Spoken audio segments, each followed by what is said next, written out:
Les Chouans, partie 8. Suite du chapitre 3. Un jour sans lendemain. L'assemblée se dispersa dans les salons où quelques personnes étaient déjà réunies. Le marquis essaya vainement de quitter l'air sombre qui altéra son visage. Les chefs aperçurent aisément les impressions défavorables que cette scène avait produites sur un homme dont le dévouement était encore accompagné des belles illusions de la jeunesse. Et ils en furent honteux. Une joie enivrante éclatait dans cette réunion composée des personnes les plus exaltées du parti royaliste, qui, n'ayant jamais pu juger du fond d'une province insoumise les événements de la Révolution, devaient prendre les espérances les plus hypothétiques pour des réalités. Les opérations hardies commencées par Montauran, son nom, sa fortune, sa capacité, relevaient tous les courages et causaient cette ivresse politique, la plus dangereuse de toutes, en ce qu'elle ne se refroidit que dans des torrents de sang presque toujours inutilement versés. Pour toutes les personnes présentes, la Révolution n'était qu'un trouble passager dans le royaume de France, où, pour elle, rien ne paraissait changer. Sa campagne appartenait toujours à la maison de Bourbon. Les royalistes y régnaient si complètement que 4 années auparavant, Hoche y obtint moins la paix qu'un armistice. Les nobles traitaient donc fort légèrement les révolutionnaires. Pour eux, Bonaparte était un Marceau plus heureux que son devancier. Aussi, les femmes se disposaient-elles fort gaiement à danser. Quelques-uns des chefs qui s'étaient battus avec les Bleus connaissaient seuls la gravité de la crise actuelle, et sachant que s'ils parlaient du premier consul et de sa puissance à leurs compatriotes arriérés, ils n'en seraient pas compris. Tous causaient entre eux, en regardant les femmes avec une insouciance dont elles se vengeaient en se critiquant entre elles. Madame Dugois, qui semblait faire les honneurs du bal, essayait de tromper l'impatience des danseurs en adressant successivement à chacune d'elles les flatteries d'usage. Déjà l'on entendait les sons criards des instruments que l'on mettait d'accord, lorsque Madame Dugois aperçut le marquis, dont la figure conservait encore une expression de tristesse. Elle alla brusquement à lui. « Ce n'est pas, j'ose l'espérer, la scène très ordinaire que vous avez eue avec ces manants qui peut vous accabler, lui dit-elle. Elle n'obtint pas de réponse. Le marquis, absorbé dans sa rêverie, croyait entendre quelques-unes des raisons que, d'une voix prophétique, Marie lui avait données au milieu de ces mêmes chefs à la vivetière, pour l'engager à abandonner la lutte des rois contre les peuples. Mais ce jeune homme avait trop d'élévation dans l'âme, trop d'orgueil, trop de conviction peut-être, pour délaisser l'œuvre commencée, et il se décidait en ce moment à la poursuivre courageusement malgré les obstacles. Il releva la tête avec fierté, et alors il comprit ce que lui disait Madame Dugois. « Vous êtes sans doute à Fougères, disait-elle avec une amertume qui révélait l'inutilité des efforts qu'elle avait tentés pour distraire le marquis. « Ah, monsieur, je donnerais mon sang pour vous la mettre entre les mains et vous voir heureux avec elle. »« Pourquoi donc avoir tiré sur elle avec tant d'adresse ? » ?»« Parce que je la voudrais morte ou dans vos bras. »« Oui, monsieur, j'ai pu aimer le marquis de Montauran le jour où j'ai cru voir en lui un héros. Maintenant, je n'ai plus pour lui qu'une douloureuse amitié. Je le vois séparé de la gloire par le cœur nomade d'une fille d'opéra. »« Pour de l'amour, » reprit le marquis avec l'accent de l'ironie. « Vous me jugez bien mal. Si j'aimais cette fille-là, madame, je la désirerais moins. Et, sans vous, peut-être, n'y penserais-je déjà plus. »« La voici !» dit brusquement Madame Dugois. La précipitation que mit le marquis à tourner la tête fit un mal affreux à cette pauvre femme. Mais la vive lumière des bougies, lui permettant de bien apercevoir les plus légers changements qui se firent dans les traits de cet homme si violemment aimé, elle crut y découvrir quelques espérances de retour, lorsqu'il ramena sa tête vers elle en souriant de cette ruse de femme. « De quoi riez-vous donc ?» demanda le comte de Bauvan. « D'une bulle de savon qui s'évapore, » répondit Madame Dugois, joyeuse. « Le marquis, s'il faut l'en croire, s'étonne aujourd'hui d'avoir senti son cœur battre un instant pour cette fille, qui se disait mademoiselle de Verneuil. Vous savez. »« Cette fille ? reprit le comte avec un accent de reproche. « Madame, c'est à l'auteur du mal à le réparer, et je vous donne ma parole d'honneur qu'elle est bien réellement la fille du duc de Verneuil. » « Monsieur le comte, dit le marquis d'une voix profondément altérée, laquelle de vos deux paroles croire? Celle de la Vivetière ou celle de Saint-James ?» Une voix éclatante annonça mademoiselle de Verneuil. Le comte s'élança vers la porte, offrit la main à la belle inconnue avec les marques du plus profond respect, et, la présentant à travers la foule curieuse au marquis et à madame Dugois, « Ne croire que celle d'aujourd'hui, » répondit-il au jeune chef stupéfait. Madame Dugois pâlit à l'aspect de cette malencontreuse fille, qui resta debout un moment en jetant des regards orgueilleux sur cette assemblée où elle chercha les convives de la Vivetière. Elle attendit la salutation forcée de sa rivale et, sans regarder le marquis, se laissa conduire à une place d'honneur par le comte qui la fit asseoir près de madame Dugois, à laquelle elle rendit un léger salut de protection, mais qui, par un instinct de femme, ne s'en fâcha point et prit aussitôt un air riant et amical. La mise extraordinaire et la beauté de mademoiselle de Verneuil excitèrent un moment les murmures de l'assemblée. Lorsque le marquis et madame Dugois tournèrent leurs regards sur les convives de la Vivetière, ils les trouvèrent dans une attitude de respect qui ne paraissait pas être jouée. Chacun d'eux semblait chercher les moyens de rentrer en grâce auprès de la jeune Parisienne méconnue. Les ennemis étaient donc en présence. « Mais c'est une magie, mademoiselle. Il n'y a que vous au monde pour surprendre ainsi les gens. »« Comment ? Venir toute seule ?» disait madame Dugois. « Toute seule, » répéta mademoiselle de Verneuil. « Ainsi, madame, vous n'aurez que moi, ce soir, à tuer. »« Soyez indulgente, » reprit madame Dugois. « Je ne puis vous exprimer combien j'éprouve de plaisir à vous revoir. Vraiment, j'étais accablée par le souvenir de mes torts envers vous, et je cherchais une occasion qui me permît de les réparer. Quant à vos torts, madame, je vous pardonne facilement ceux que vous avez eus envers moi. Mais j'ai sur le cœur la mort des Bleus que vous avez assassinés. Je pourrais peut-être encore me plaindre de la roideur de votre correspondance. Eh bien, j'excuse tout, grâce au service que vous m'avez rendu. » Madame Dugois perdit contenance en se sentant presser la main par sa belle rivale, qui lui souriait avec une grâce insultante. Le marquis était resté immobile, mais en ce moment, il saisit fortement le bras du comte. « Vous m'avez indignement trompé, » lui dit-il, « et vous avez compromis jusqu'à mon honneur. Je ne suis pas un géronte de comédie, et il me faut votre vie ou vous aurez la mienne. »« Marquis, » reprit le comte avec hauteur, « je suis prêt à vous donner toutes les explications que vous désirerez. » Et ils se dirigèrent vers la pièce voisine. Les personnes les moins initiées au secret de cette scène commençaient à en comprendre l'intérêt, en sorte que quand les violons donnèrent le signal de la danse, personne ne bougea. « Mademoiselle, quel service assez important ai-je donc eu l'honneur de vous rendre pour mériter, » reprit madame Dugois en se pinçant les lèvres avec une sorte de rage. « Madame, ne m'avez-vous pas éclairé sur le vrai caractère du marquis de Montauran ? Avec quelle impassibilité cet homme affreux me laissait périr. Je vous l'abandonne bien volontiers. »« Que venez-vous donc chercher ici ?» dit vivement madame Dugois. « L'estime et la considération que vous m'aviez enlevées à la Vivetière, madame. Quant au reste, soyez bien tranquille.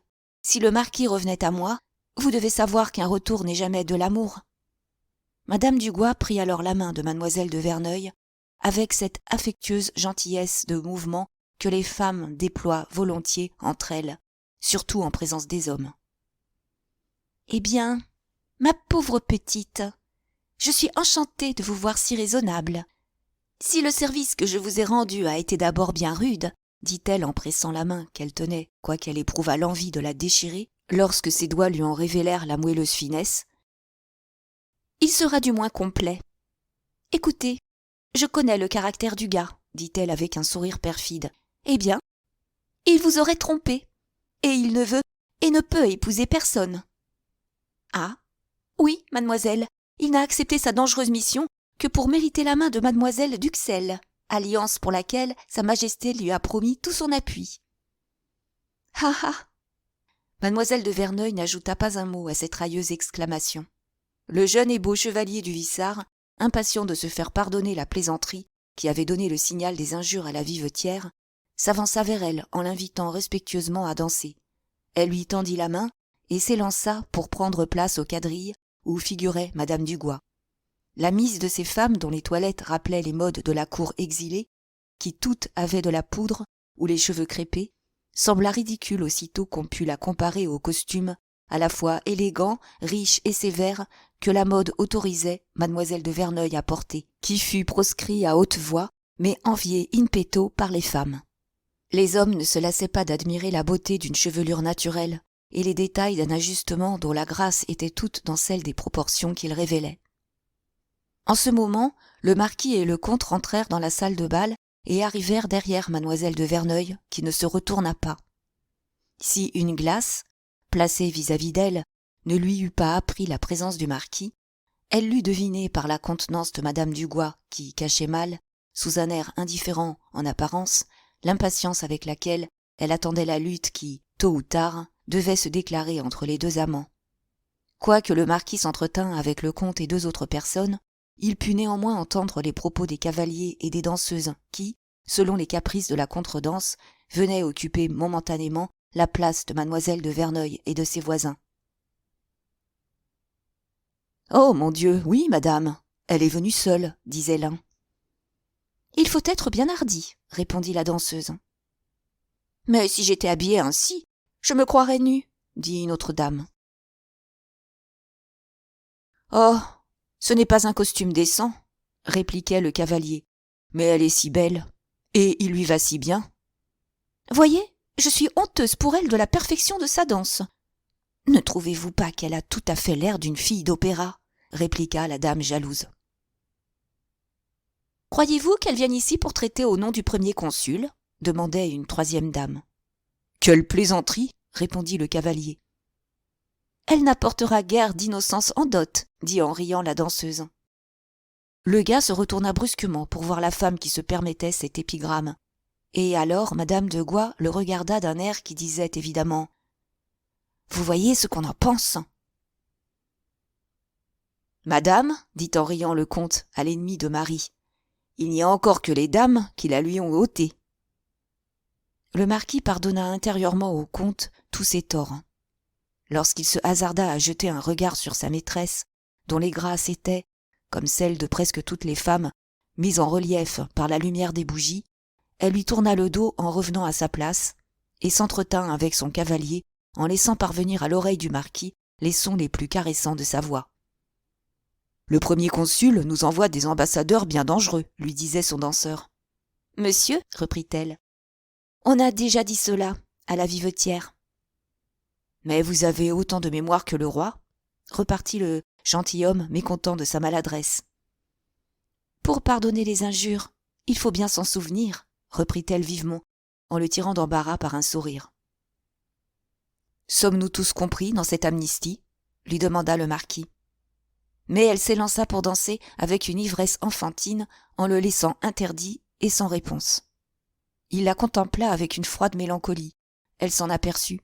Et alors, elle pencha la tête par une de ces coquettes attitudes qui lui permettaient la gracieuse proportion de son col et n'oublia certes aucun des mouvements qui pouvaient attester la rare perfection de son corps. Marie attirait comme l'espoir. Elle échappait comme un souvenir. La voir ainsi, c'était vouloir la posséder à tout prix. Elle le savait, et la conscience qu'elle eut alors de sa beauté répandit sur sa figure un charme inexprimable. Le marquis sentit s'élever dans son cœur un tourbillon d'amour, de rage et de folie. Il serra violemment la main du comte et s'éloigna. « Eh bien, il est donc parti ?» demanda mademoiselle de Verneuil en revenant à sa place.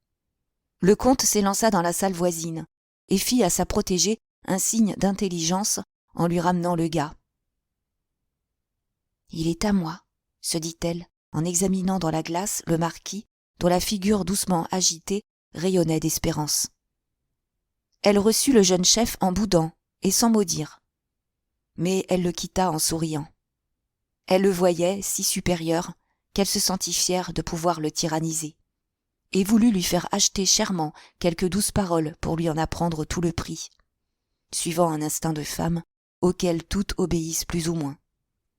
La contredanse finie, tous les gentilshommes de la Vivetière vinrent entourer Marie, et chacun d'eux sollicita le pardon de son erreur par des flatteries plus ou moins bien débitées.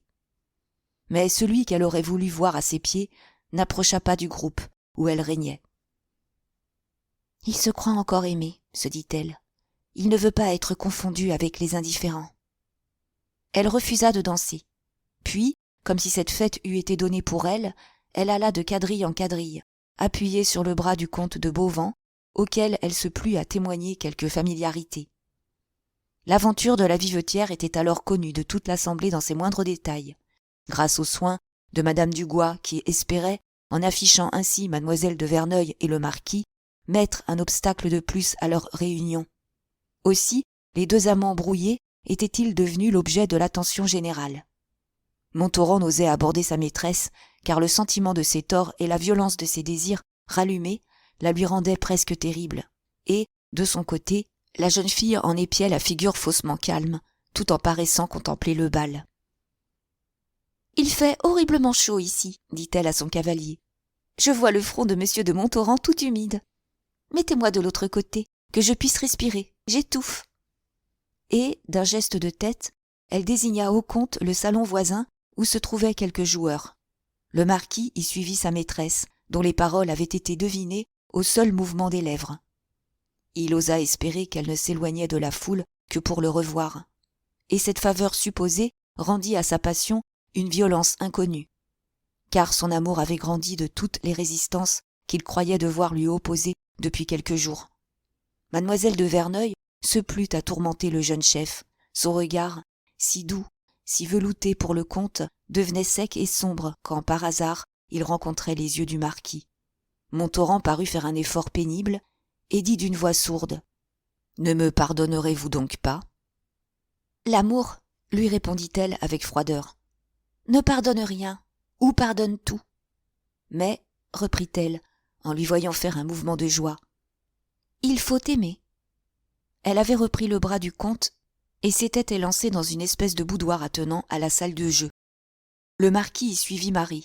« Vous m'écouterez, s'écria-t-il. « Vous feriez croire, monsieur, répondit-elle, que je suis venue ici pour vous et non par respect pour moi-même. Si vous ne cessez cette odieuse poursuite, je me retire. » « Eh bien, dit-il, en se souvenant d'une des plus folles actions du dernier duc de Lorraine, laissez-moi vous parler seulement pendant le temps que je pourrai garder dans la main ce charbon. » Il se baissa vers le foyer, saisit un bout de tison et le serra violemment.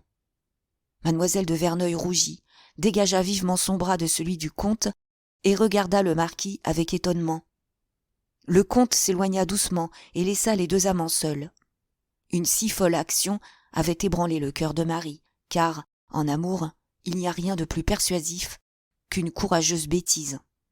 « Vous me prouvez là, dit-elle en essayant de lui faire jeter le charbon, que vous me livreriez au plus cruel de tous les supplices. Vous êtes extrême en tout. Sur la foi d'un sot et les calomnies d'une femme, vous avez soupçonné celle qui venait de vous sauver la vie d'être capable de vous vendre. »« Oui, dit-il en souriant, j'ai été cruel envers vous. Mais oubliez-le toujours, je ne l'oublierai jamais.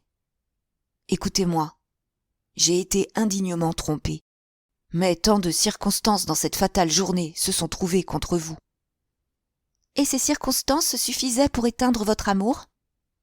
Il hésitait à répondre. Elle fit un geste de dédain et se leva. « Oh, Marie, maintenant je ne veux plus croire que vous. »« Mais jetez donc ce feu ! Vous êtes fou. Ouvrez votre main. Je le veux. » Il se plut à opposer une molle résistance aux doux efforts de sa maîtresse pour prolonger le plaisir aigu qu'il éprouvait à être fortement pressé par ses doigts mignons et caressants. Mais elle réussit enfin à ouvrir cette main qu'elle aurait voulu pouvoir baiser. Le sang avait éteint le charbon. « Eh bien, à quoi cela vous a-t-il servi ?» dit-elle. Elle fit de la charpie avec son mouchoir et en garnit une plaie peu profonde que le marquis couvrit bientôt de son gant. Madame Dugois arriva sur la pointe du pied dans le salon de jeu et jeta de furtifs regards sur les deux amants, aux yeux desquels elle échappa avec adresse en se penchant en arrière à leur moindre mouvement. Mais il lui était certes difficile de s'expliquer les propos des deux amants par ce qu'elle leur voyait faire. « Si tout ce qu'on vous a dit de moi était vrai, avouez qu'en ce moment je serais bien vengée, » dit Marie avec une expression de malignité qui fit pâlir le marquis. « Et par quel sentiment avez-vous donc été amené ici ?»« Mais, mon cher enfant, vous êtes un bien grand fat. Vous croyez donc pouvoir impunément mépriser une femme comme moi ? Je venais, et pour vous, et pour moi, reprit-elle après une pause, en mettant la main sur la touffe de rubis qui se trouvait au milieu de sa poitrine, et lui montrant la lame de son poignard. « Qu'est-ce que tout cela signifie ?» pensait madame Dugois. « Mais, dit-elle en continuant, vous m'aimez encore. Vous me désirez toujours du moins. Et la sottise que vous venez de faire, ajouta-t-elle en lui prenant la main, m'en a donné la preuve. Je suis redevenue ce que je voulais être. Et je pars heureuse. Qui nous aime est toujours absous. Quant à moi, je suis aimée. J'ai reconquis l'estime de l'homme qui représente à mes yeux le monde entier. Je puis mourir. »« Vous m'aimez donc encore ?» dit le marquis. « Ai-je dit cela ?» répondit-elle d'un air moqueur, en suivant avec joie les progrès de l'affreuse torture que dès son arrivée elle avait commencé à faire subir au marquis. « N'ai-je pas dû faire des sacrifices pour venir ici ? J'ai sauvé monsieur de Beauvand de la mort. Et, plus que reconnaissant, il m'a offert en échange de ma protection sa fortune et son nom. Vous n'avez jamais eu cette pensée. » Le marquis, étourdi par ces derniers mots, réprima la plus violente colère à laquelle il eût encore été en proie en se croyant joué par le comte, et il ne répondit pas. « Ah, vous réfléchissez, reprit-elle avec un sourire amer. « Mademoiselle, reprit le jeune homme, votre doute justifie le mien. »« Monsieur, sortons d'ici, s'écria mademoiselle de Verneuil en apercevant un coin de la robe de madame Dugois, et elle se leva. Mais le désir de désespérer sa rivale la fit hésiter à s'en aller. « Voulez-vous donc me plonger dans l'enfer ?» reprit le marquis en lui prenant la main et la pressant avec force. « Ne m'y avez-vous pas jeté depuis 5 jours ? En ce moment même, ne me laissez-vous pas dans la plus cruelle incertitude sur la sincérité de votre amour ? Mais sais-je si vous ne poussez pas votre vengeance jusqu'à vous emparer de toute ma vie, pour la ternir, au lieu de vouloir ma mort ? Ah, vous ne m'aimez pas. Vous pensez à vous et non à moi, dit-elle avec rage en versant quelques larmes. La coquette connaissait bien la puissance de ses yeux quand ils étaient noyés de pleurs. « Eh bien, dit-il hors de lui, prends ma vie, mais sèche tes larmes. »« Oh, mon amour, s'écria-t-elle d'une voix étouffée, voici les paroles, l'accent et le regard que j'attendais, pour préférer ton bonheur au mien. Mais, monsieur, reprit-elle, je vous demande une dernière preuve de votre affection, que vous dites si grande. Je ne veux rester ici que le temps nécessaire pour y bien faire savoir que vous êtes à moi. Je ne prendrai même pas un verre d'eau, dans la maison où demeure une femme qui 2 fois a tenté de me tuer, qui complote peut-être encore quelque trahison contre nous, et qui dans ce moment nous écoute, ajouta-t-elle, en montrant du doigt au marquis les plis flottants de la robe de madame Dugois. Puis elle essuya ses larmes, se pencha jusqu'à l'oreille du jeune chef qui tressaillit en se sentant caressé par la douce moiteur de son haleine. « Préparez tout pour notre départ, dit-elle. Vous me reconduirez à Fougères. Et là seulement, vous saurez bien si je vous aime. Pour la seconde fois, je me fie à vous. Vous fierez-vous une seconde fois à moi ? Ah, Marie, vous m'avez amené au point de ne plus savoir ce que je fais. Je suis enivré par vos paroles, par vos regards, par vous enfin, et suis prêt à vous satisfaire. Eh bien, rendez-moi pendant un moment bien heureuse. Faites-moi jouir du seul triomphe que j'ai désiré. Je veux respirer en plein air, dans la vie que j'ai rêvée, et me repaître de mes illusions avant qu'elles ne se dissipent. Allons, venez, et dansez avec moi. » Ils revinrent ensemble dans la salle de bal, et quoique mademoiselle de Verneuil fût aussi complètement flattée dans son cœur et dans sa vanité que puisse l'être une femme, l'impénétrable douceur de ses yeux, le fin sourire de ses lèvres, la rapidité des mouvements d'une danse animée gardèrent le secret de ses pensées, comme la mer celui du criminel qui lui confie un pesant cadavre. Néanmoins, l'assemblée laissa échapper un murmure d'admiration quand elle se roula dans les bras de son amant pour valser, et que, l'œil sous le sien, tous deux voluptueusement enlacés, les yeux mourants, la tête lourde, ils tournoyèrent en se serrant l'un l'autre avec une sorte de frénésie, et révélant ainsi tous les plaisirs qu'ils espéraient d'une plus intime union. « Comte, dit madame Dugois à monsieur de Bauvan, allez savoir si Pilmiche est au camp. Amenez-le-moi, et soyez certain d'obtenir de moi, pour ce léger service, tout ce que vous voudrez, même ma main. Ma vengeance me coûtera cher, dit-elle en le voyant s'éloigner. Mais, pour cette fois, je ne la manquerai pas. » Quelques moments après cette scène, mademoiselle de Verneuil et le marquis étaient au fond d'une berline attelée de 4 chevaux vigoureux. Surprise de voir ces deux prétendus ennemis, les mains entrelacées, et de les trouver en si bon accord, Francine restait muette, sans oser se demander si, chez sa maîtresse, c'était de la perfidie ou de l'amour. Grâce au silence et à l'obscurité de la nuit, le marquis ne put remarquer l'agitation de mademoiselle de Verneuil à mesure qu'elle approchait de Fougères. Les faibles teintes du crépuscule permirent d'apercevoir dans le lointain le clocher de Saint-Léonard. En ce moment, Marie se dit « Je vais mourir ». À la première montagne, les deux amants eurent à la fois la même pensée. Ils descendirent de voiture et gravirent à pied la colline. Comme en souvenir, de leur première rencontre, lorsque Marie eut pris le bras du marquis et fait quelques pas, elle remercia le jeune homme par un sourire, de ce qu'il avait respecté son silence.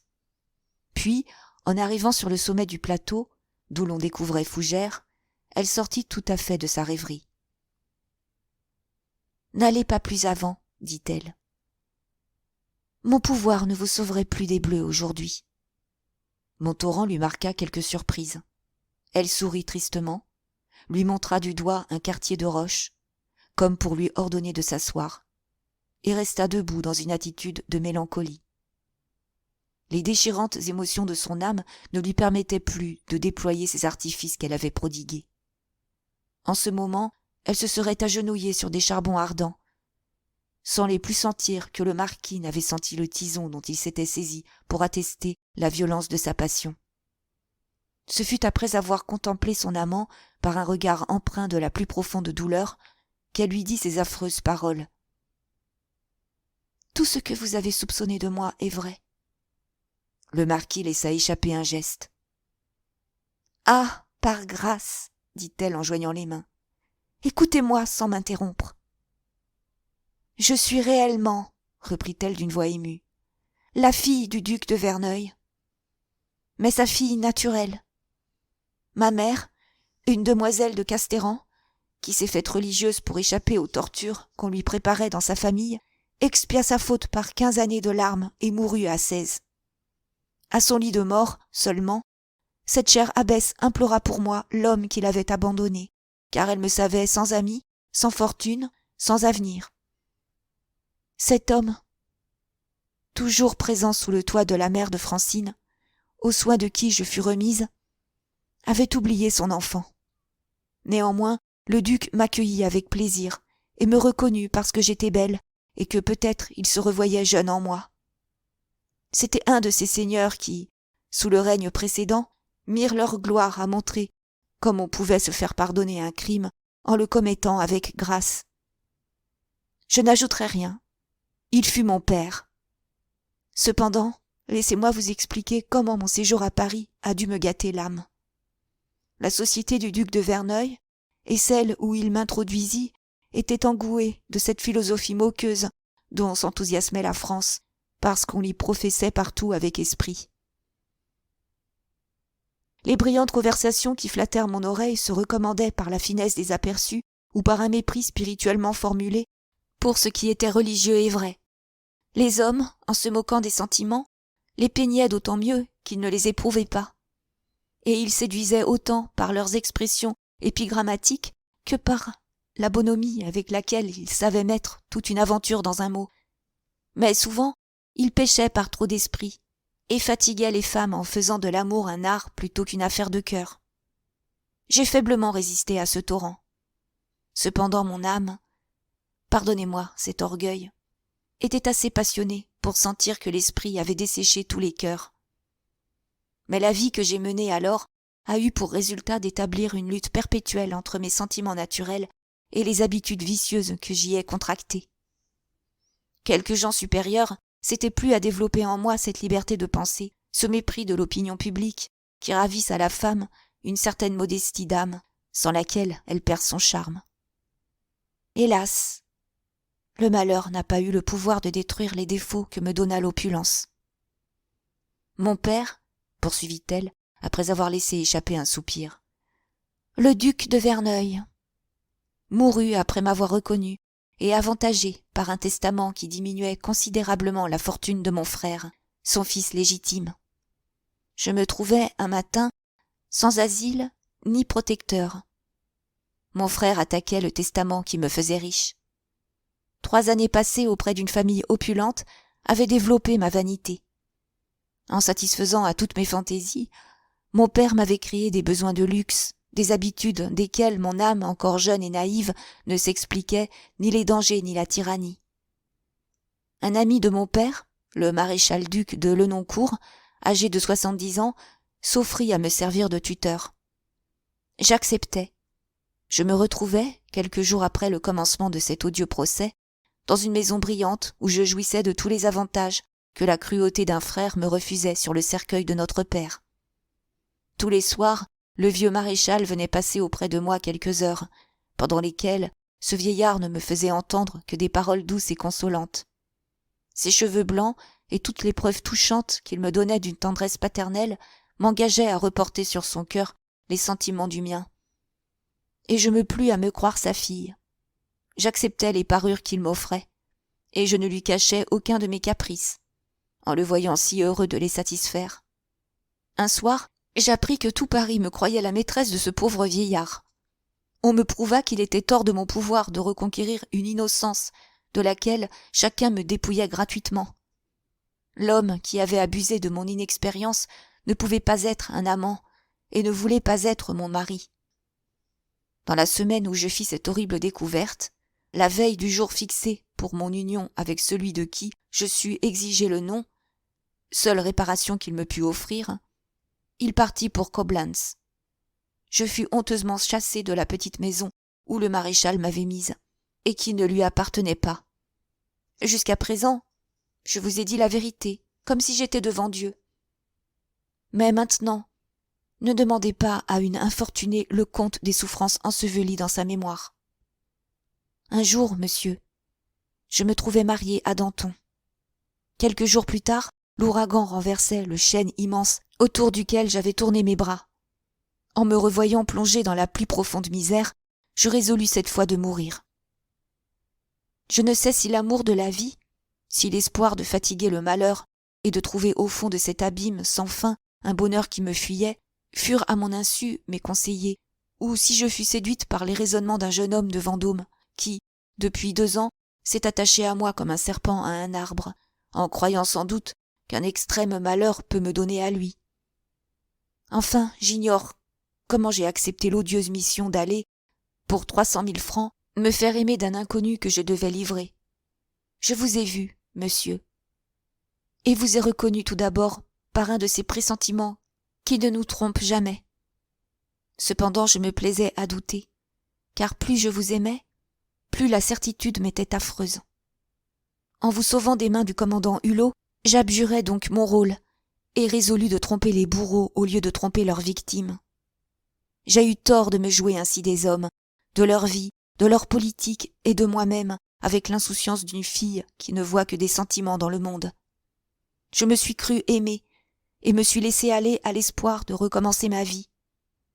Mais tout, et jusqu'à moi-même peut-être, a trahi mes désordres passés, car vous avez dû vous défier d'une femme aussi passionnée que je le suis. hélas, qui n'excuserait pas et mon amour et ma dissimulation. Oui, monsieur, il me sembla que j'avais fait un pénible sommeil, et qu'en me réveillant, je me retrouvais à 16 ans. N'étais-je pas dans Alençon, où mon enfance me livrait ses chastes et purs souvenirs? J'ai eu la folle simplicité de croire que l'amour me donnerait un baptême d'innocence. Pendant un moment, j'ai pensé que j'étais vierge encore, puisque je n'avais pas encore aimé. Mais hier au soir, votre passion m'a paru vraie, et une voix m'a crié « Pourquoi le tromper ?» Sachez-le donc, monsieur le marquis, reprit-elle d'une voix gutturale qui sollicitait une réprobation avec fierté. Sachez-le bien, je ne suis qu'une créature déshonorée, indigne de vous. Dès ce moment, je reprends mon rôle de fille perdue, fatiguée que je suis de jouer celui d'une femme que vous aviez rendue à toutes les saintetés du cœur. La vertu me pèse. Je vous mépriserais si vous aviez la faiblesse de m'épouser. C'est une sottise. Que peut faire un comte de Beauvant? Mais vous, monsieur, soyez digne de votre avenir, et quittez-moi sans regret. La courtisane, voyez-vous, serait trop exigeante, elle vous aimerait tout autrement que la jeune enfant simple et naïve qui s'est sentie au cœur, pendant un moment, la délicieuse espérance de pouvoir être votre compagne, de vous rendre toujours heureux, de vous faire honneur, de devenir une noble, une grande épouse, et qui a puisé dans ce sentiment le courage de ranimer sa mauvaise nature de vice et d'infamie, afin de mettre entre elle et vous une éternelle barrière. Je vous sacrifie honneur et fortune. L'orgueil que me donne ce sacrifice me soutiendra dans ma misère, et le destin peut disposer de mon sort à son gré. Je ne vous livrerai jamais. Je retourne à Paris. Là, votre nom sera pour moi tout un autre moi-même, et la magnifique valeur que vous saurez lui imprimer me consolera de tous mes chagrins. Quant à vous, vous êtes homme, vous m'oublierez. Adieu. Elle s'élança dans la direction des vallées de Saint-Sulpice et disparut avant que le marquis se fût levé pour la retenir. Mais elle revint sur ses pas, profita des cavités d'une roche pour se cacher, leva la tête, examina le marquis avec une curiosité mêlée de doute, et le vit marchant sans savoir où il allait, comme un homme accablé. Serait-ce donc une tête faible, se dit-elle lorsqu'il eut disparu et qu'elle se sentit séparée de lui. Me comprendra-t-il? Elle tressaillit. Puis tout à coup, elle se dirigea seule vers Fougères à grands pas, comme si elle eût craint d'être suivie par le marquis dans cette ville où il aurait trouvé la mort. « Eh bien, Francine, que t'a-t-il dit ?» demanda-t-elle à sa fidèle Bretonne lorsqu'elles furent réunies. « Hélas, Marie, il m'a fait pitié. Vous autres, grandes dames, vous poignardez un homme à coups de langue. » « Comment donc était-il en t'abordant ? Est-ce qu'il m'a vue ? Oh, Marie, il t'aime. »« Oh, il m'aime ou il ne m'aime pas, » répondit-elle. « Deux mots qui pour moi sont le paradis ou l'enfer.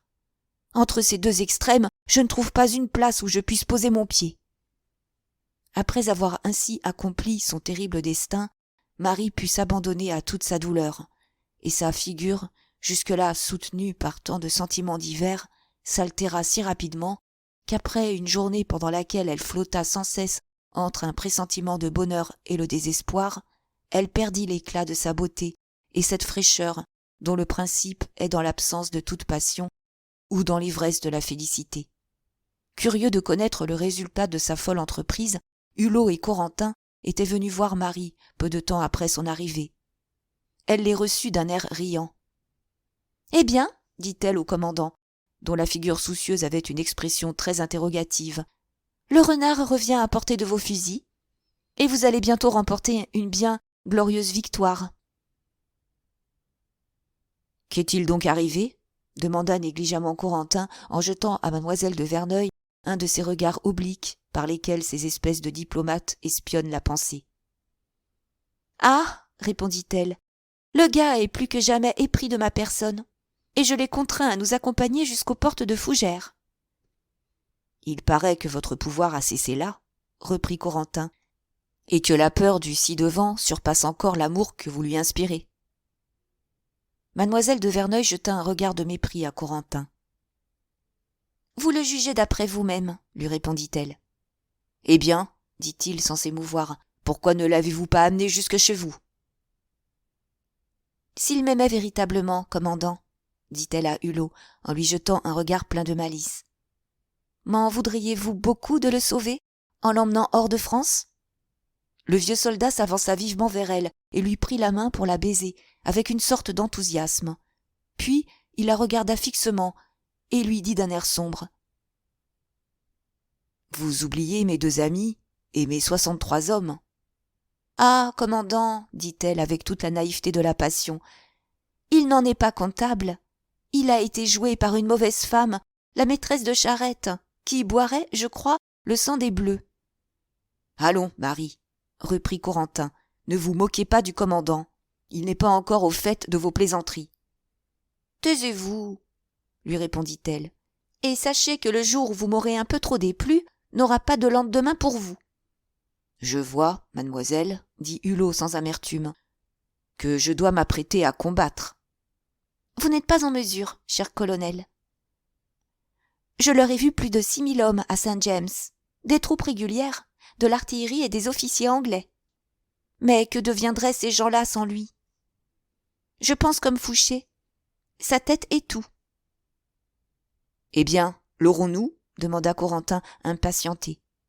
« Je ne sais pas, » répondit-elle avec insouciance. « Des Anglais » cria Hulot en colère. « Il ne lui manquait plus que ça pour être un brigand fini. Ah, je vais t'en donner, moi, des Anglais. »« Il paraît, citoyen diplomate, que tu te laisses périodiquement mettre en déroute par cette fille-là, dit Hulot à Corentin quand ils se trouvèrent à quelques pas de la maison. Il est tout naturel, citoyen commandant, répliqua Corentin d'un air pensif, que, dans tout ce qu'elle nous a dit, tu n'aies vu que du feu. Vous autres troupiers, vous ne savez pas qu'il existe plusieurs manières de guerroyer.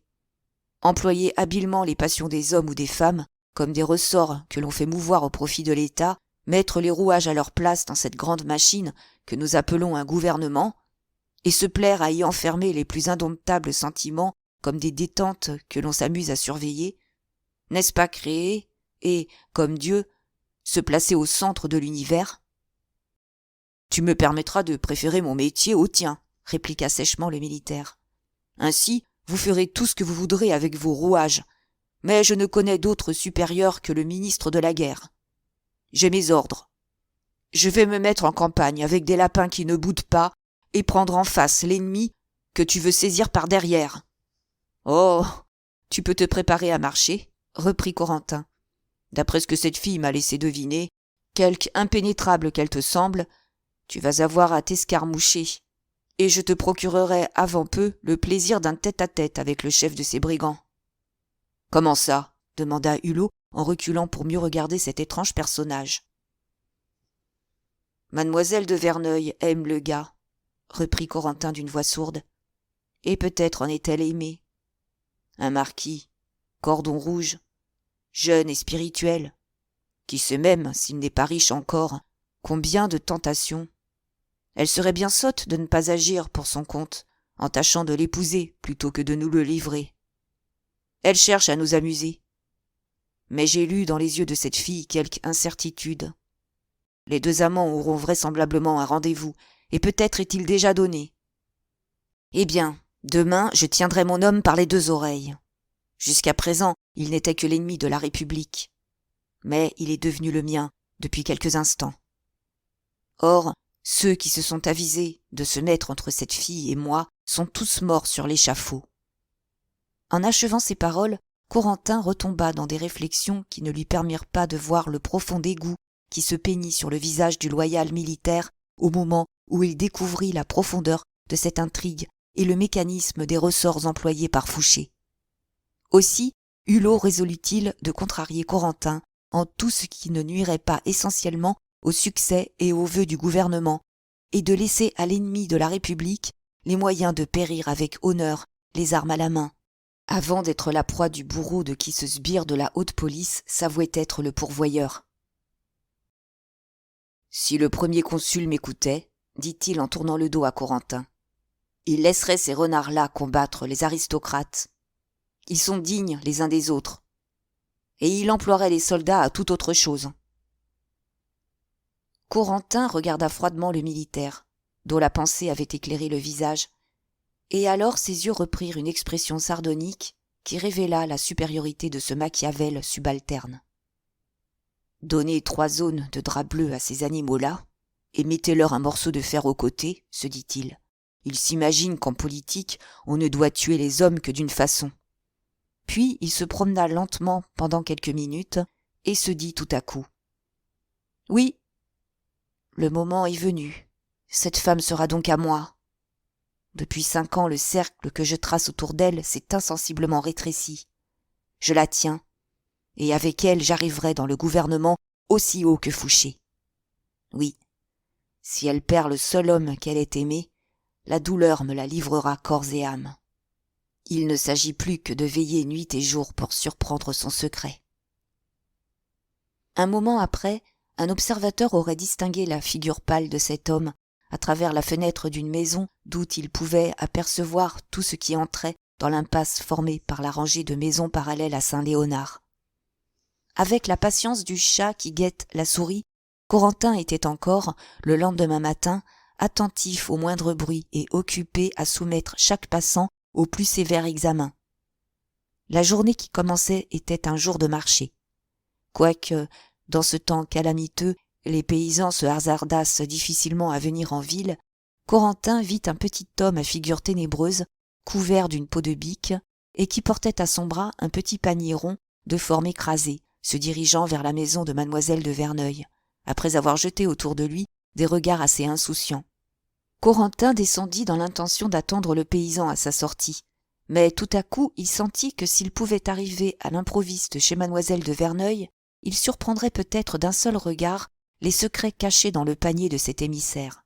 D'ailleurs, la renommée lui avait appris qu'il était presque impossible de lutter avec succès contre les impénétrables réponses des Bretons et des Normands.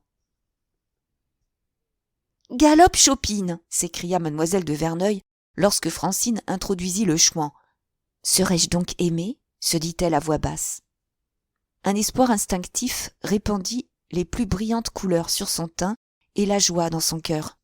Galope Chopine regarda alternativement la maîtresse du logis et Francine, en jetant sur cette dernière des yeux de méfiance. Mais un signe de mademoiselle de Verneuil le rassura. « Madame, dit-il, approchant 2 heures, il sera chez moi, et vous y attendra. » L'émotion ne permit pas à mademoiselle de Verneuil de faire d'autre réponse qu'un signe de tête. Mais un samoyède en eût compris toute la portée. En ce moment, les pas de Corentin retentirent dans le salon. Galope Chopine ne se troubla pas le moins du monde lorsque le regard autant que le tressaillement de mademoiselle de Verneuil lui indiquèrent un danger. Et dès que l'espion montra sa face rusée, le chouan éleva la voix de manière à fendre la tête. « Ah ah !» disait-il à Francine. « Il y a beurre de Bretagne et beurre de Bretagne. Vous voulez du gibari et vous ne donnez que 11 sous de la livre ? Il ne fallait pas m'envoyer quérir. C'est de bon beurre, ça !» dit-il en découvrant son panier pour montrer 2 petites mottes de beurre façonnées par Barbette. « Faut être juste, ma bonne dame. Allons, mettez 1 sou de plus. » Sa voix caverneuse ne trahit aucune émotion, et ses yeux verts, ombragés de gros sourcils grisonnants, soutinrent sans faiblir le regard perçant de Corentin. « Allons, tais-toi, bonhomme. Tu n'es pas venu ici vendre du beurre, car tu as affaire à une femme qui n'a jamais rien marchandé de sa vie.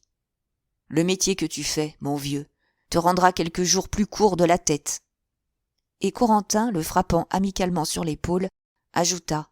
« On ne peut pas être longtemps à la fois l'homme des chouans et l'homme des bleus. » Galope Chopine eut besoin de toute sa présence d'esprit pour dévorer sa rage et ne pas repousser cette accusation que son avarice rendait juste. Il se contenta de répondre.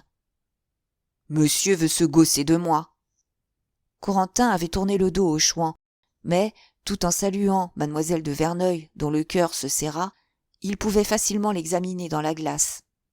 Galope Chopine, qui ne se crut plus vue par l'espion, consulta par un regard Francine, et Francine lui indiqua la porte en disant « Venez avec moi, mon bonhomme, nous nous arrangerons toujours bien. » Rien n'avait échappé à Corentin, ni la contraction que le sourire de mademoiselle de Verneuil déguisait mal, ni sa rougeur et le changement de ses traits, ni l'inquiétude du Chouan, ni le geste de Francine. Il avait tout aperçu. Convaincu que Galop-Chopine était un émissaire du marquis, il l'arrêta par les longs poils de sa peau de chèvre au moment où il sortait, le ramena devant lui et le regarda fixement en lui disant « Où demeures-tu, mon cher ami ? J'ai besoin de beurre. »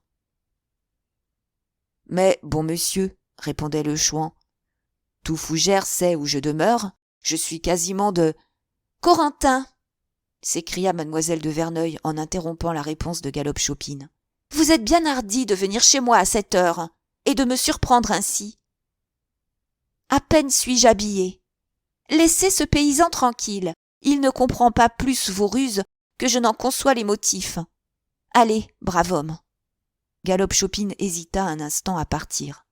L'indécision naturelle ou jouée d'un pauvre diable qui ne savait à qui obéir trompait déjà Corentin, lorsque le Chouan, sur un geste impératif de la jeune fille, s'éloigna à pas pesants. En ce moment, mademoiselle de Verneuil et Corentin se contemplèrent en silence. Cette fois, les yeux limpides de Marie ne purent soutenir l'éclat du feu sec que distillait le regard de cet homme.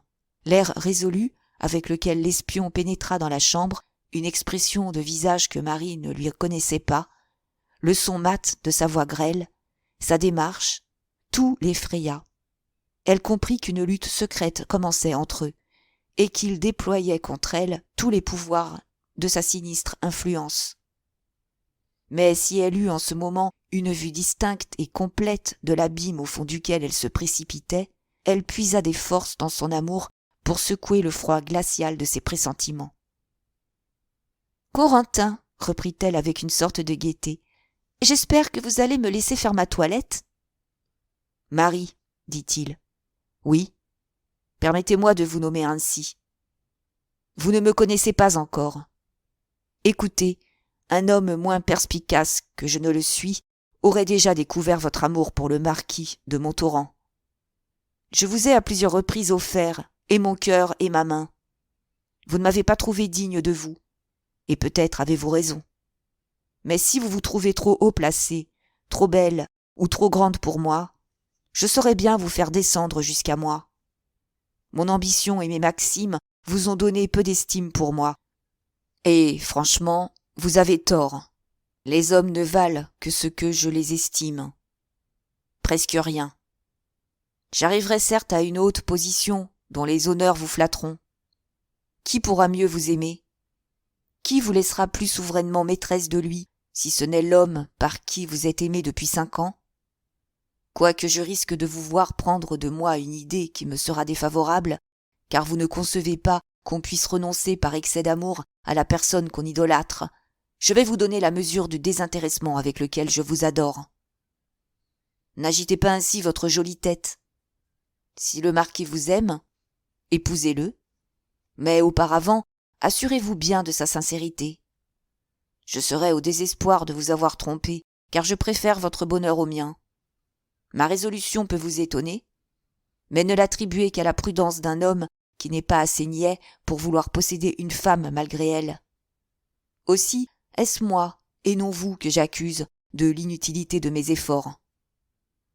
J'ai espéré vous conquérir à force de soumission et de dévouement, car depuis longtemps, vous le savez, je cherche à vous rendre heureuse, suivant mes principes. Mais vous n'avez voulu me récompenser de rien. Je vous ai souffert près de moi, dit-elle avec hauteur. Ajoutez que vous vous en repentez. Après l'infâme entreprise dans laquelle vous m'avez engagée, dois-je encore vous remercier ? En vous proposant une entreprise qui n'était pas exempte de blâme pour des esprits timorés, reprit-il audacieusement. Je n'avais que votre fortune en vue. Pour moi, que je réussisse ou que j'échoue, je saurais faire servir maintenant toute espèce de résultat au succès de mes desseins.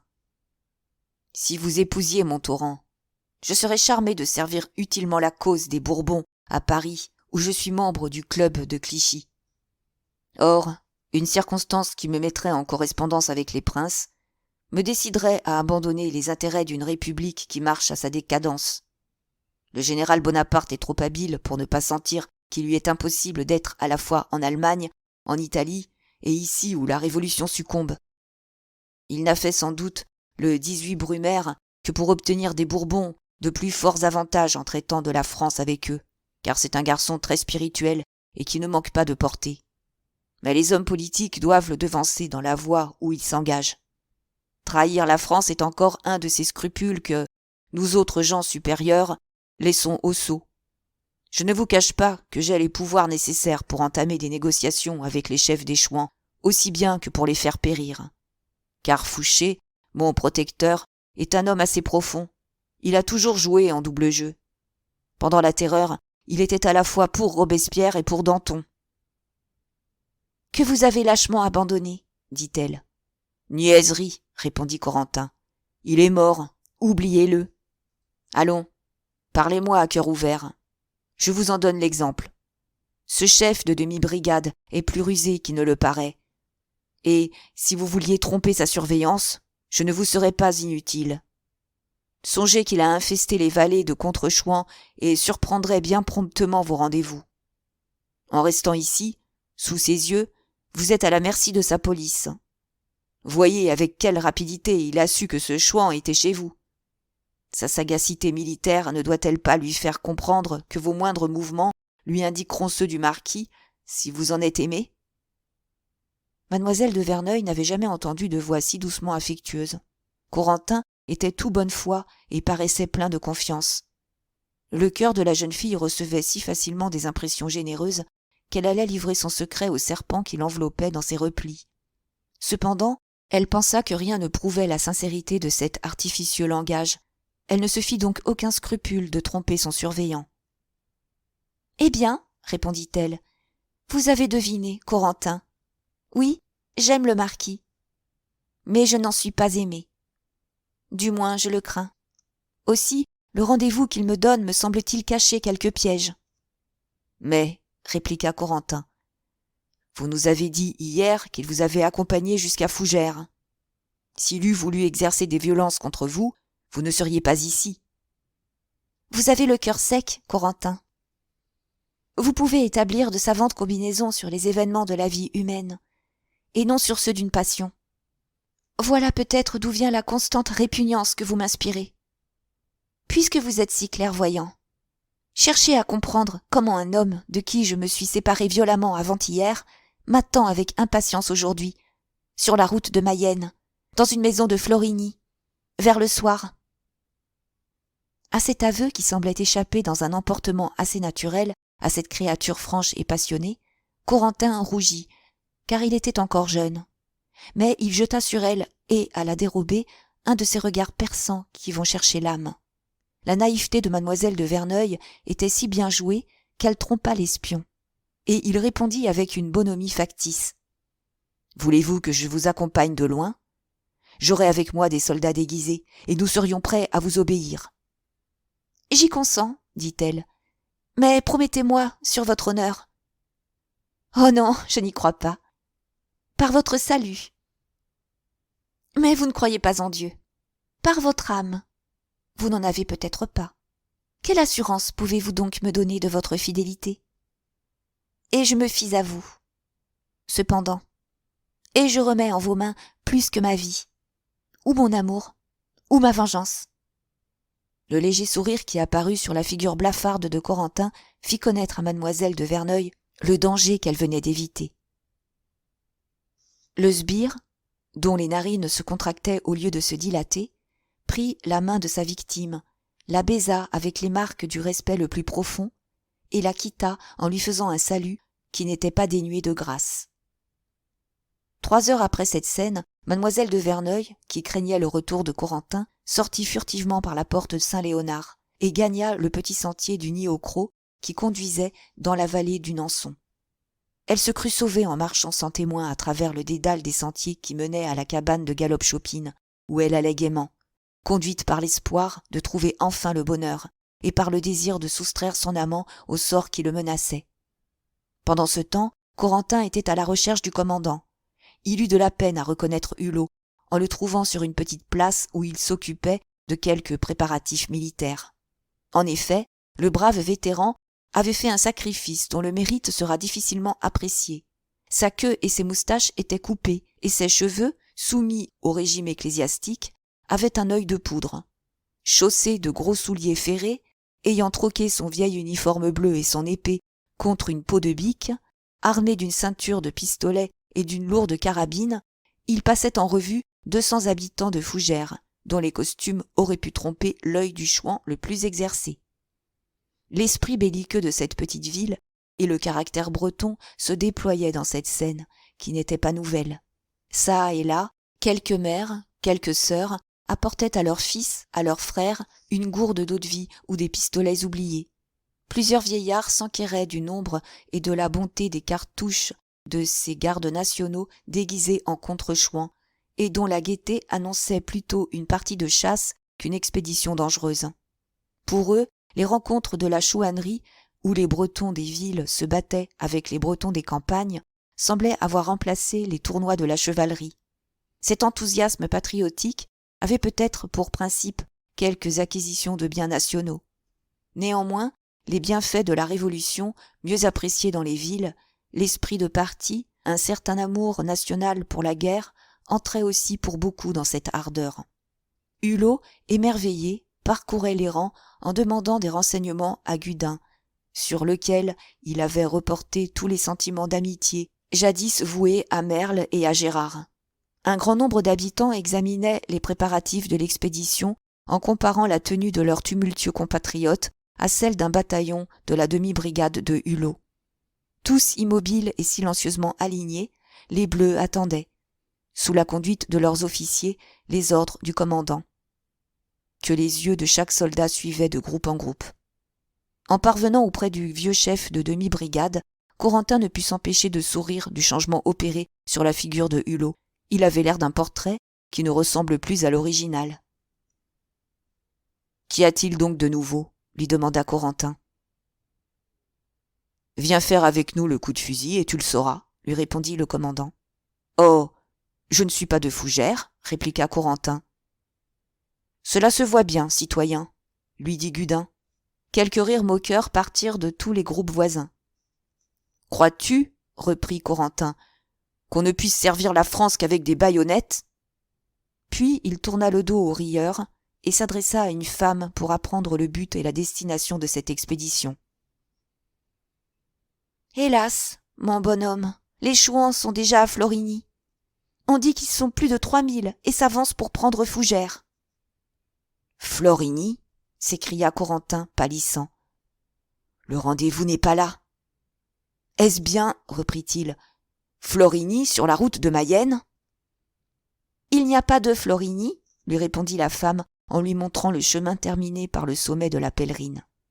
« Est-ce le marquis de Montauran que vous cherchez ?» demanda Corentin au commandant. « Un peu, » répondit brusquement Hulot. « Il n'est pas à Florigny, » répliqua Corentin. « Dirigez sur ce point votre bataillon et la garde nationale, mais gardez avec vous quelques-uns de vos contre-chouans et attendez-moi. »« Il est trop malin pour être fou, » s'écria le commandant en voyant Corentin s'éloigner à grands pas. « C'est bien le roi des espions. » En ce moment, Hulot donna l'ordre du départ à son bataillon. Les soldats républicains marchèrent sans tambour et silencieusement le long du faubourg étroit qui mène à la route de Mayenne, en dessinant une longue ligne bleue et rouge à travers les arbres et les maisons. Les gardes nationaux déguisés les suivaient. Mais Hulot resta sur la petite place avec Gudin et une vingtaine des plus adroits jeunes gens de la ville, en attendant Corentin, dont l'air mystérieux avait piqué sa curiosité. Francine apprit elle-même le départ de mademoiselle de Verneuil à cet espion sagace, dont tous les soupçons se changèrent en certitude, et qui sortit aussitôt pour recueillir des lumières sur une fuite à bon droit suspecte. Instruit par les soldats de garde au poste Saint-Léonard du passage de la belle inconnue pour le nid aux crocs, Corentin courut sur la promenade, et y arriva malheureusement assez à propos pour apercevoir de là les moindres mouvements de Marie. Quoiqu'elle eût mis une robe et une capote verte pour être vue moins facilement, les soubresauts de sa marche presque folle faisaient reconnaître, à travers les haies dépouillées de feuilles et blanches de givre, le point vers lequel ses pas se dirigeaient. « Ah !» s'écria-t-il, « tu dois aller à Florigny, et tu descends dans le Val de Gibari. Je ne suis qu'un sot, elle m'a joué. Mais patience, j'allume ma lampe le jour aussi bien que la nuit. » Corentin, devinant alors à peu près le lieu du rendez-vous des deux amants, accourut sur la place au moment où Hulot allait la quitter et rejoindre ses troupes. « Halte, mon général !» cria-t-il au commandant qui se retourna.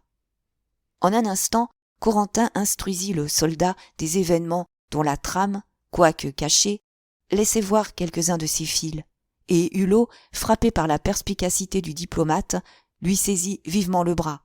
« Mille tonnerres ! Citoyen curieux, tu as raison, les brigands font là-bas une fausse attaque. Les 2 colonnes mobiles que j'ai envoyées inspecter les environs, entre la route d'Entrain et de Vitré, ne sont pas encore revenues. Ainsi, nous trouverons dans la campagne des renforts qui ne nous seront sans doute pas inutiles. Car le gars n'est pas assez niais pour se risquer sans avoir avec lui ses sacrées chouettes. « Gudin, dit-il au jeune Fougeray, cours avertir le capitaine Lebrun qu'il peut se passer de moi à Florigny pour y frotter les brigands, et reviens plus vite que ça. Tu connais les sentiers. Je t'attends pour aller à la chasse du ci-devant et venger les assassinats de la Vivetière. »« Tonnerre de Dieu, comme il court !» reprit-il en voyant partir Gudin, qui disparut comme par enchantement. Gérard aurait-il aimé ce garçon-là.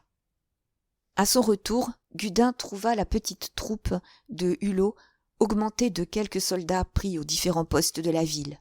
Le commandant dit au jeune Fougeray de choisir une 12aine de ses compatriotes les mieux dressés au difficile métier de contre-chouan et lui ordonna de se diriger par la porte Saint-Léonard afin de longer le revers des montagnes de Saint-Sulpice qui regardaient la grande vallée du Couesnon et sur lequel était située la cabane de Galopchopine. Puis il se mit lui-même à la tête du reste de la troupe et sortit par la porte Saint-Sulpice pour aborder les montagnes à leur sommet, où, suivant ses calculs, il devait rencontrer les gens de Beaupied qu'il se proposait d'employer à renforcer un cordon de sentinelles chargé de garder les rochers, depuis le faubourg Saint-Sulpice jusqu'au nid aux crocs. Corentin, certain d'avoir remis la destinée du chef des Chouans entre les mains de ses plus implacables ennemis, se rendit promptement sur la promenade pour mieux saisir l'ensemble des dispositions militaires de Hulot. Il ne tarda pas à voir la petite escouade de Gudin débouchant par la vallée du Nançon et suivant les rochers du côté de la grande vallée du Couesnon, tandis que Hulot, débusquant le long du château de Fougères, gravissait le sentier périlleux qui conduisait sur le sommet des montagnes de Saint-Sulpice. Ainsi, les 2 troupes se déployaient sur 2 lignes parallèles. Tous les arbres et les buissons, décorés par le givre de riches arabesques, jetaient sur la campagne un reflet blanchâtre qui permettait de bien voir, comme des lignes grises, ces 2 petits corps d'armée en mouvement. Arrivé sur le plateau des rochers, Hulot détacha de sa troupe tous les soldats qui étaient en uniforme, et Corentin les vit établissant, par les ordres de l'habile commandant, une ligne de sentinelles ambulantes, séparées chacune par un espace convenable, dont la première devait correspondre avec Gudin et la dernière avec Hulot, de manière qu'aucun buisson ne devait échapper aux baïonnettes de ces 3 lignes mouvantes qui allaient traquer le gars à travers les montagnes et les champs. « Il est rusé, ce vieux loup de Guérite !» s'écria Corentin, en perdant de vue les dernières pointes de fusil qui brillèrent dans les ajoncs. « Le gars est cuit.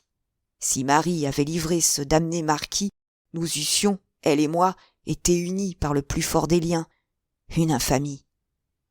Mais elle sera bien à moi. » Les 12 jeunes Fougerets, conduits par le sous-lieutenant Gudin, atteignirent bientôt le versant que forment les rochers de Saint-Sulpice, en s'abaissant par petites collines dans la vallée de Gibari. Gudin, lui, quitta les chemins, sauta lestement l'échalier du premier champ de genêts qu'il rencontra, et où il fut suivi par 6 de ses compatriotes. Les 6 autres se dirigèrent, d'après ses ordres, dans les champs de droite, afin d'opérer les recherches de chaque côté des chemins. Gudin s'élança vivement vers un pommier qui se trouvait au milieu du genêt. Au bruissement produit par la marche des 6 contre-chouans, qu'il conduisait à travers cette forêt de genêts en tâchant de ne pas agiter les touffes givrées, 7 ou 8 hommes à la tête desquels était Beaupied se cachèrent derrière quelques châtaigniers par lesquels la haie de ce champ était couronnée. Malgré le reflet blanc qui éclairait la campagne, et malgré leur vue exercée, les Fougerets n'aperçurent pas d'abord leurs adversaires, qui s'étaient fait un rempart des arbres. « Chut ! Les voici, » dit Beaupied, qui le premier leva la tête. « Les brigands nous ont excédés, mais puisque nous les avons au bout de nos fusils, ne les manquons pas, ou, nom d'une pipe, nous ne serions pas susceptibles d'être soldats du pape. » Cependant, les yeux perçants de Gudin avaient fini par découvrir quelques canons de fusil dirigés vers sa petite escouade. En ce moment, par une amère dérision, 8 grosses voix crièrent « Qui vive !» et 8 coups de fusil partirent aussitôt. Les balles sifflèrent autour des contre-chouans. L'un d'eux en reçut une dans le bras et un autre tomba. Les 5 Fougerets, qui restaient sains et saufs, ripostèrent par une décharge en répondant « Amis !» Puis ils marchèrent rapidement sur les ennemis, afin de les atteindre avant qu'ils n'eussent rechargé leurs armes.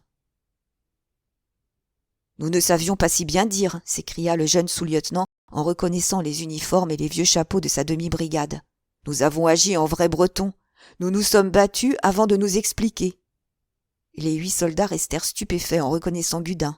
« Dame, mon officier, qui diable ne vous prendrait pas pour des brigands sous vos peaux de bique ?» s'écria douloureusement Beaupied. « C'est un malheur, et nous en sommes tous innocents, puisque vous n'étiez pas prévenus de la sortie de nos contre-chouans. Mais où en êtes-vous » lui demanda Gudin. « Mon officier, nous sommes à la recherche d'une douzaine de chouans qui s'amusent à nous échiner. Nous courons comme des rats empoisonnés. Mais, à force de sauter ces échaliers et ces haies que le tonnerre confonde, nos compas s'étaient rouillés et nous nous reposions.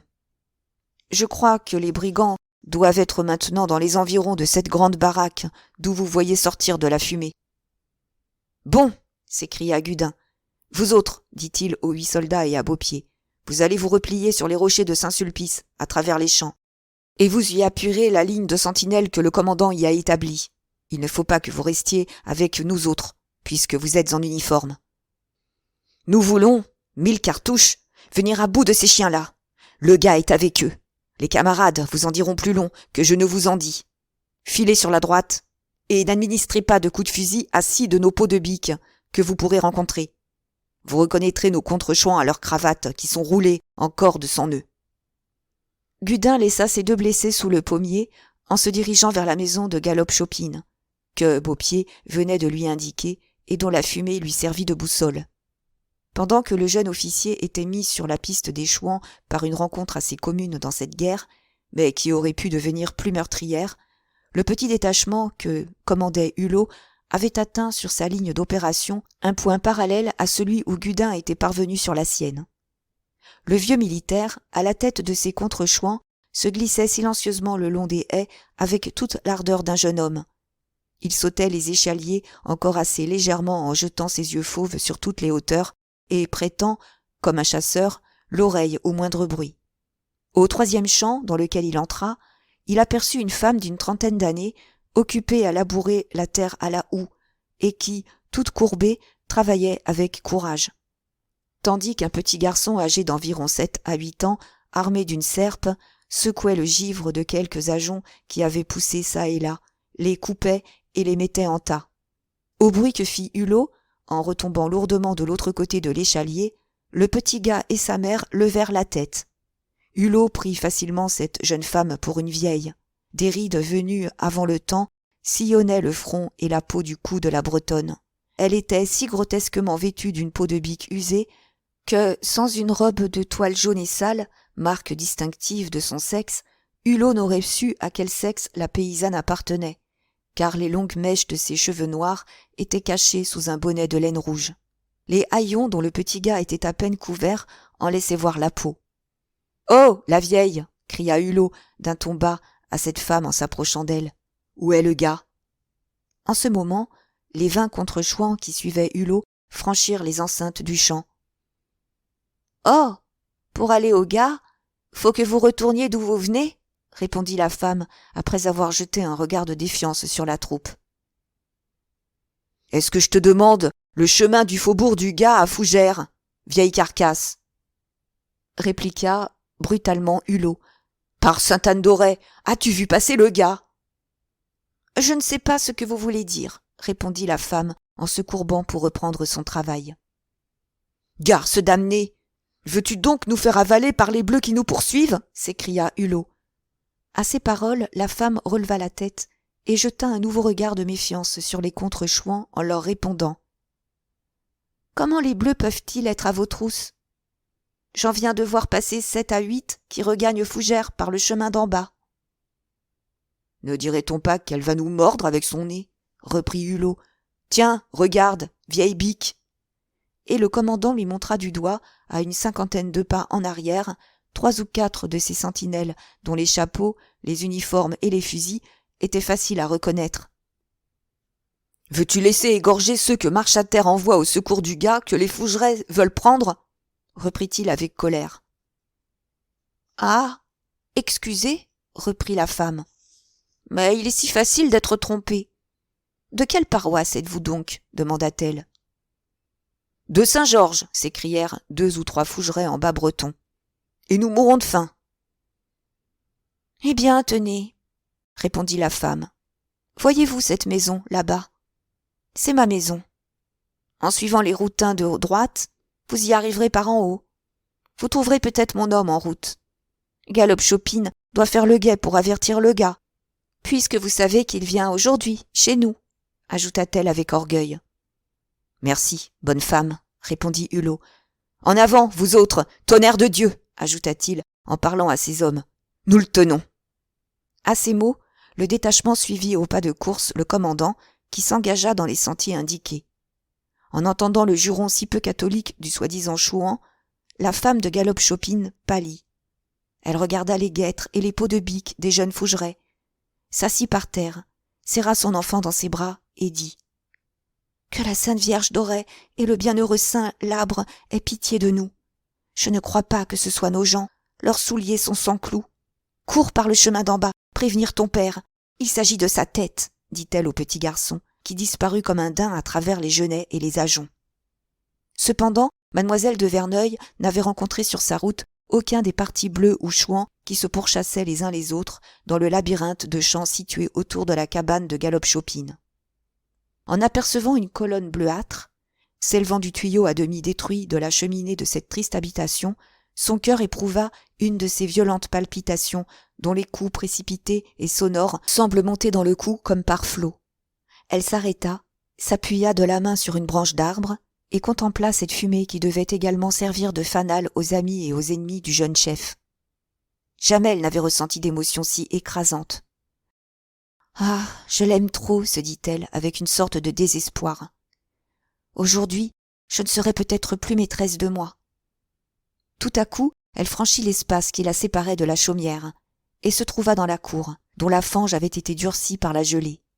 Le gros chien s'élança encore contre elle en aboyant. Mais, sur un seul mot prononcé par Galop-Chopine, il remua la queue et se tut. En entrant dans la chaumine, mademoiselle de Verneuil y jeta un de ces regards qui embrassent tout. Le marquis n'y était pas. Marie respira plus librement. Elle reconnut avec plaisir que le chouan s'était efforcé de restituer quelque propreté à la sale et unique chambre de sa tanière. Galop-Chopine saisit sa canardière, salua silencieusement son hôtesse et sortit avec son chien.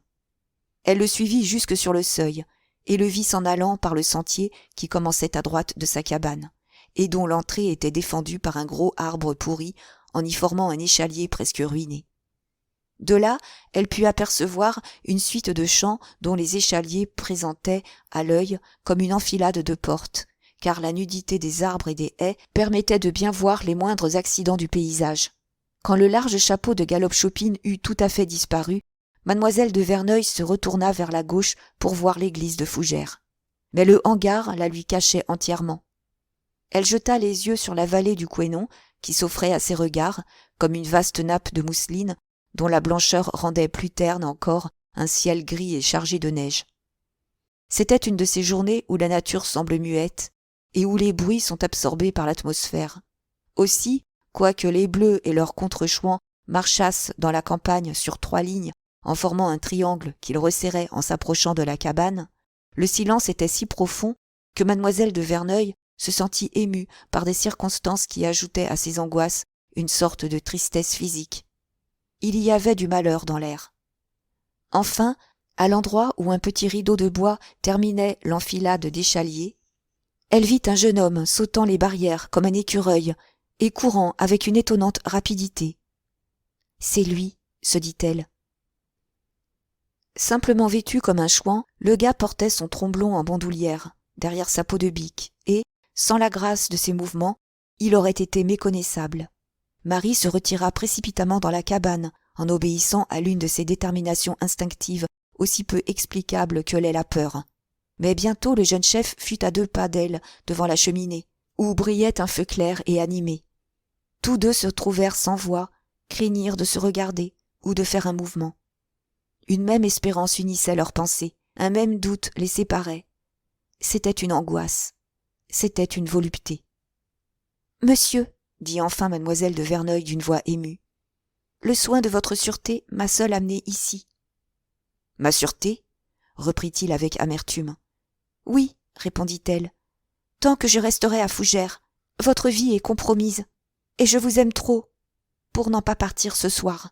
Ne m'y cherchez donc plus. »« Partir, cher ange, je vous suivrai. »« Me suivre, y pensez-vous, et les bleus ?»« Eh, ma chère Marie, qu'y a-t-il de commun entre les bleus et notre amour ?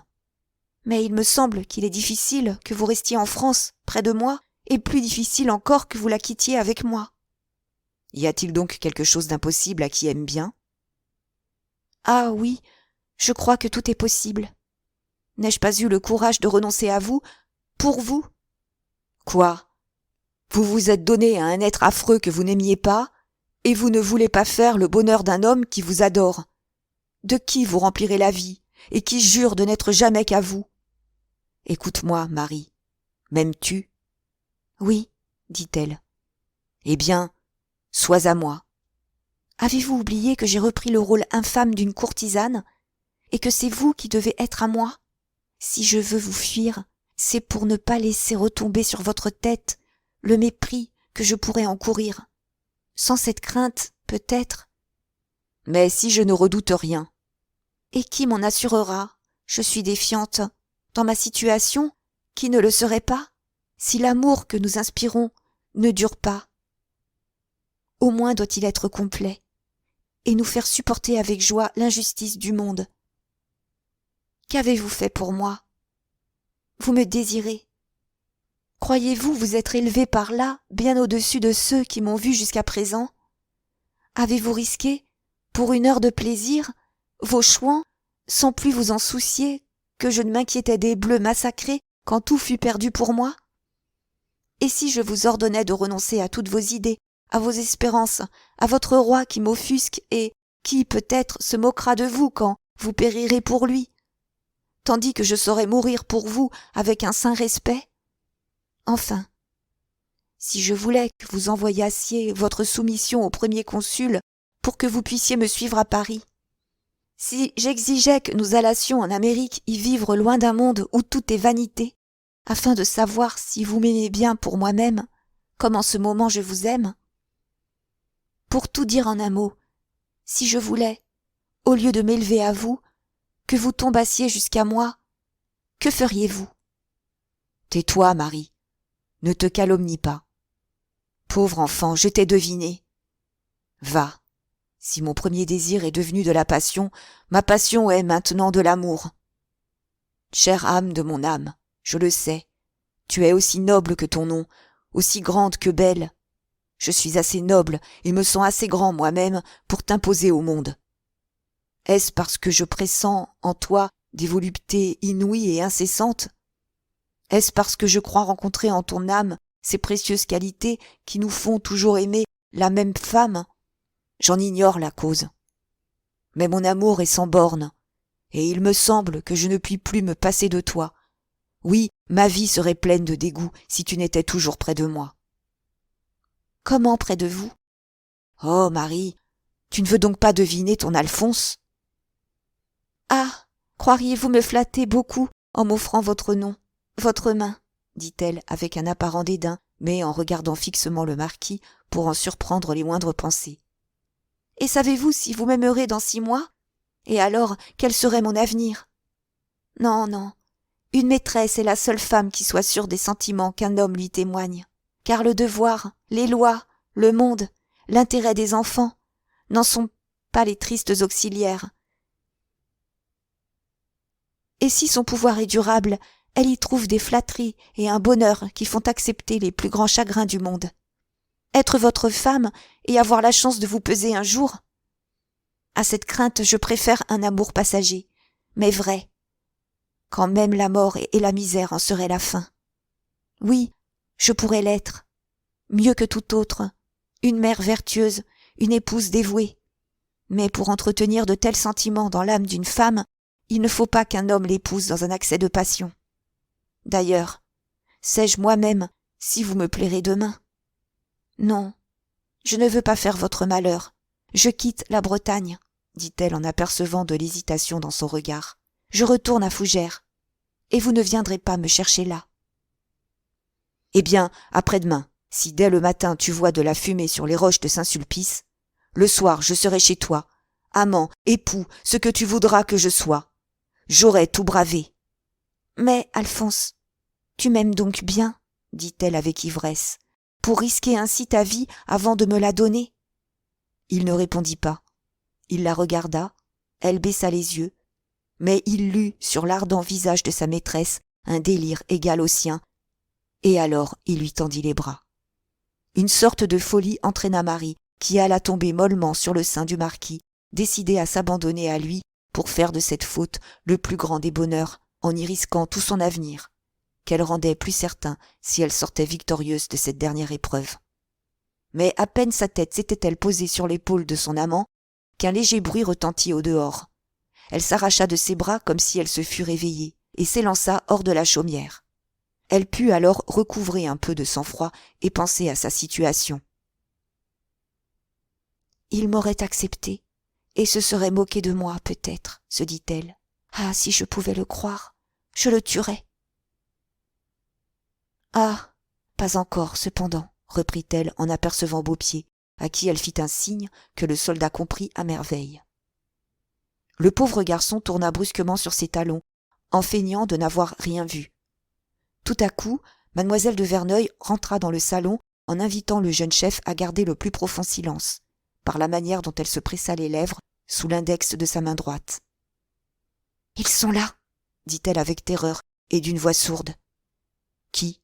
Les bleus. »« Ah, je ne mourrai pas sans avoir... »« Oui, prends. » Il la saisit froide et sans défense, et cueillit sur ses lèvres un baiser plein d'horreur et de plaisir, car il pouvait être à la fois le premier et le dernier.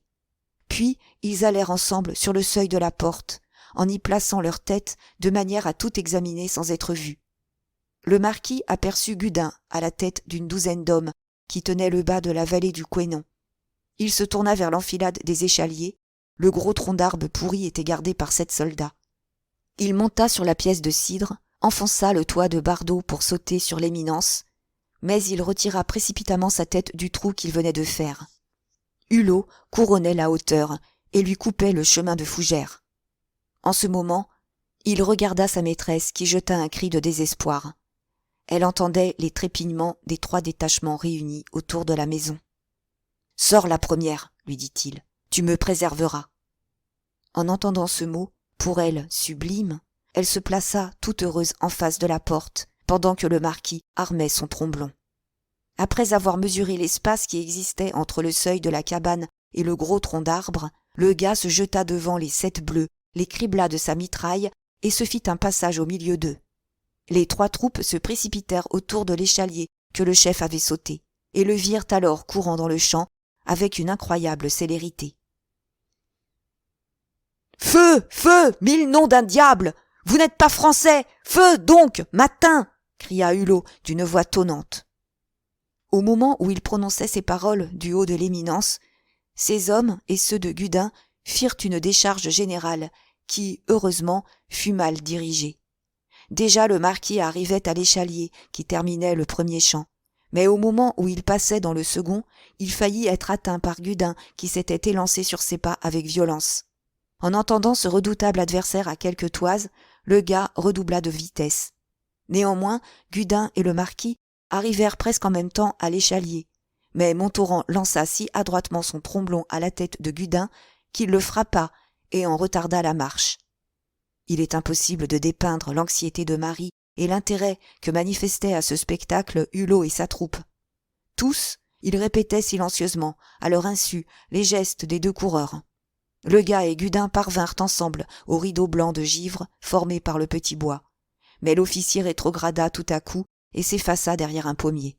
Une vingtaine de chouans, qui n'avaient pas tiré de peur de tuer leur chef, se montrèrent et criblèrent l'arbre de balles.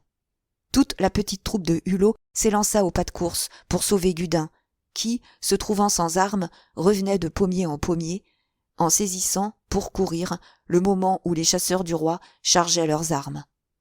Son danger dura peu.